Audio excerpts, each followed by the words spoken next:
Welcome or welcome back to my channel where we talk about all things forging happier and healthier relationships and also all things personal growth. Today, I want to dive into the topic of rekindling romance, exploring creative ways to immediately cultivate romance in your relationship. So, for all those of you in long term committed relationships, this one's for you. Imagine, if you will, a roaring fireplace. That's how we often visualize romance, especially in the early days, right? It's all hot and sexy and fun and exciting. But the reality is that maintaining this vibrant, exciting flame in long term relationships can be challenging. And it's especially challenging if, you're a professional individual, demanding career, maybe family commitments, whatever else is going on. We all have a lot going on in our lives. And inevitably, things just don't feel quite as exciting or romantic or hot and heavy as maybe they used to, especially in the beginning.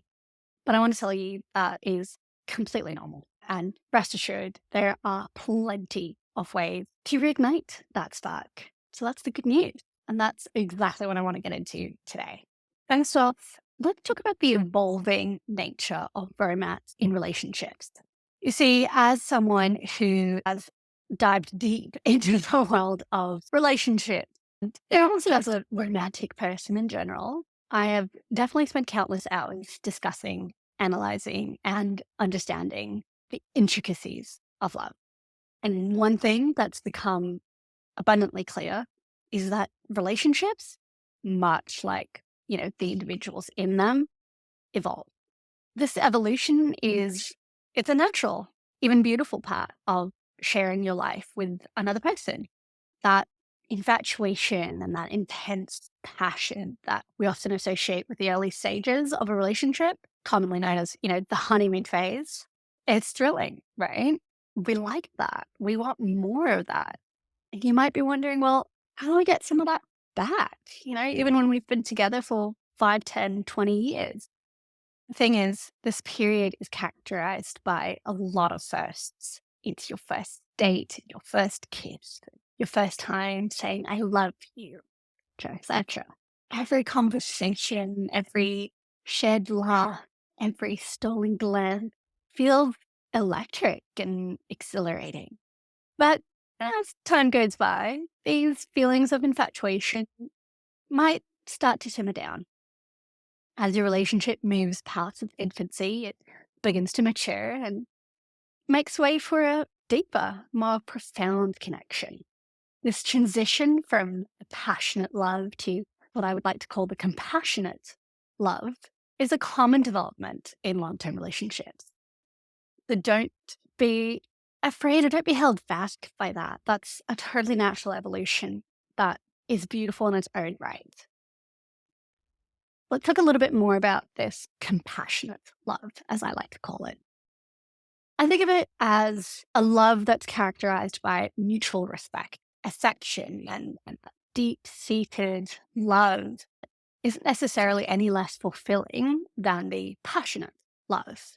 I'd say even on the contrary, it's often much more sustainable and rewarding. It offers a sense of comfort and security and companionship that only time together can really cultivate. And this evolution doesn't mean the end of romance. It just suggests that the expression of love and romance might change. So the spontaneous surprises might become less frequent and they might be replaced by a meaningful understanding of your partner's likes and dislikes. So those late night conversations might become less about getting to know each other and more just about supporting each other's dreams and aspirations. The physical intimacy might not be as exploratory as it once was, but it becomes more profound and connecting. Understanding this evolving nature of romance is key to maintaining a healthy long term relationship. There's no use ignoring it. We might as well embrace it. So, my message to you is the relationship romance is not lost. So, it's really important to me that You understand that this transition from passionate love to the compassionate love is not a decline in love by any means. It's rather an indication of your relationship's growth and maturity. Navigating this evolution can be challenging of any long term relationship. And sometimes you might long for the good old days of the early passion and romance. But if that's the case, remember that it's entirely possible and also healthy to inject passion back into your relationship. And I'll get back to that in a moment. At the same time, I really encourage you to still appreciate that deep connection that you've built and that this more compassionate type of love offers. Just as you grow as individuals, grow together as a couple. Embrace each stage of your relationship with open hearts and open minds. Ultimately, the evolution of romance in a long term relationship, it's a testament to your strength and resilience. It's a beautiful thing that you've been cultivating together over years. It's about two people growing together, learning about each other, and continually choosing each other every day. Understanding and appreciating this evolving nature of romance, that's what can lead to a fulfilling, long lasting, happy, beautiful relationship. Let's get into prioritizing romance in your relationship. The how, the what, the why. So, amidst career, family life, and personal commitments, it's still crucial to make your relationship a priority. Make romance in your relationship a priority. You want to keep that relationship romance going, right? The question is, how do you juggle all those balls? Don't worry, I've got you covered in the next section, and I'll go through 6 creative yet really practical tips to help you with rekindling the flame. Before we even go there, remember that taking care of yourself is vital. Just as relationship therapist Esther Perel says, the relationship with yourself sets the tone for every relationship you have. If you're up for a little exercise, I really recommend setting aside about an hour a week dedicated solely to your relationship. You can mark it in your calendar, make it a sacred time. What you do exactly during this time is up to you. Ensuring it's something that brings you closer as a couple is really the ultimate goal here. Now, let's finally get into those creative ways to rekindle romance in your relationship. You ready for some fun? Let's reignite that flame. So, your definition of romance may very well be different from your friends or your families or mine. And for many women, though, in particular, desire plays an important role in igniting and maintaining romance. I found that Lisa Marie Rankin articulated this quite well, actually, saying that desire requires novelty, separateness, uncertainty, and primitivity. I'm going to go over that again. Novelty, separateness, uncertainty, and primitivity. So if you were looking for a cheat sheet or a concise guide for how to keep the spark alive in your long-term relationship, there it is. In short. All right. Now, my first tip is having regular date night. Consider how consistent date night can improve your relationship. So whether it's a fancy dinner or a picnic in the park or just some quality time together counts for a lot. This is particularly relevant for those of you who don't naturally get a lot of time together. There's no judgment here. It's so easy for work and kids and a myriad of other things to get in the way and to kind of prevent you from prioritizing romance in your relationship. Tip 2, novelty or surprise elements.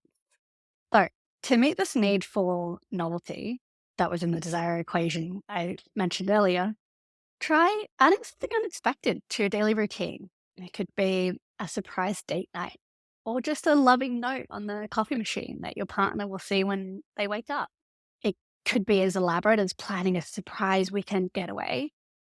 Just really be sure to adapt the surprise or whatever the novel element is to suit your unique relationship and your partner's personality. I personally, for example, I'm not big on surprises, but a cute note or even a little personal gift just because it made them think of me, I can get behind that. Tip three, shared experiences and adventure for lasting memories. These are powerful tools for creating lasting memories and deeper bonds in your relationship. I see them as opportunities to grow together, to learn more about each other. And ultimately, that helps keep the flame alive. When you engage in new activities together, you're allowing yourself to step out of your comfort zone, out of the day to day, and actually embark on a shared journey of discovery. It can be anything from trying a new cuisine, taking a dance class, maybe visiting a new city or country, or going hiking up a mountain. That's whatever makes sense to you. When you both navigate through a new experience, you get to see aspects of your partner that you might not have noticed before. You learn about their reactions, their adaptability, their strengths, and their vulnerabilities. That deeper understanding, it strengthens your relationship connection and it fosters empathy and appreciation. And that's what's really at the core here. So remember, choose experiences that both you and your partner are actually interested in. Make sure that it would be a pleasant surprise. And also remember, it's not about the grandeur of the activity. It's about the quality time spent and the memories that you make together. Even simple shared experiences like building a piece of furniture together or starting a garden, it can have a profound impact on your relationship. So start exploring and creating shared memories. This ongoing adventure can really keep romance alive and thriving. Tip number four, intimate conversation. This is about deepening your emotional connection through communication. So intimate conversation can be the cornerstone of deep, meaningful relationships. They go beyond everyday chit chat. It's diving deep into emotions, hopes, fears, and dreams. Exploring such topics not only deepens your understanding of your partner's inner world, but it also strengthens your emotional bond. You'll create a safe space for these conversations. If you do that, you'll be able to go so much deeper. Part of creating that safe space really is active listening without judgment or distraction. It encourages openness and understanding. So, although intimate conversations it can be challenging at times, I get it. It really can lead to mutual growth, healing, and a deeper bond. So embrace these discussions as a vital tool for building strong, emotionally connected relationships. It's worth it. I dug much deeper into the topic of communication in another blog of mine, 6 tips for mastering effective communication and nurturing a loving relationship. So you can go check that out later if you're interested. Tip 5, speak their love language. Have you ever heard of love languages? Maybe you have, maybe you haven't. Quick recap. This is the concept of 5 love languages by Dr. Gary Chapman. That can be incredibly helpful to keep the spark alive and to nurture romance in a relationship. The 5 love languages are words of affirmation, acts of service, receiving gifts, quality time, and physical touch. So I encourage you to take the time to understand the intricacies of your partner's love language and to make an effort to speak it regularly. Figure out your own as well. That'll help. You can articulate it to your partner. You can get more of the types of love or the demonstrations of love that mean the most to you. Last but not least, tip six, physical intimacy. Speaking of physical touch, which was one of the love languages, let's explore the intimacy element a little bit further.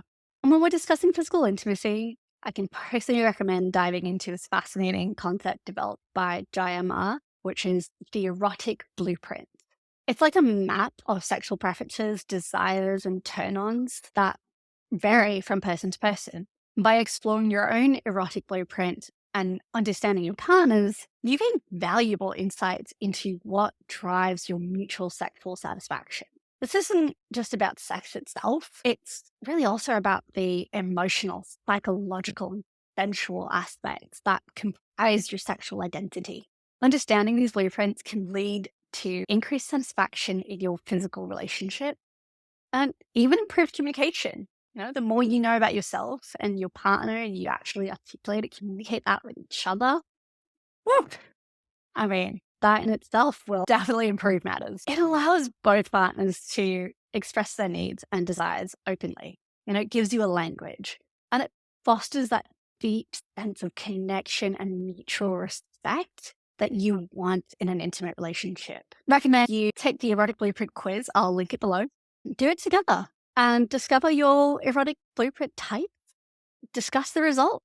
Have a chit chat. It's certainly nothing that's meant to be a fully scientific approach or set in stone or anything like that. It is a start. It gives you a language and it can be a great conversation starter, really. Have fun with it.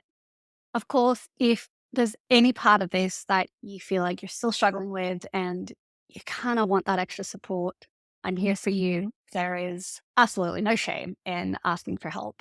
If you're finding it hard to balance everything, then consider talking to an external neutral person, a professional who can provide the guidance and resources that can really help you along. Remember that making your relationship a priority does by no means mean neglecting yourself or your responsibilities, okay?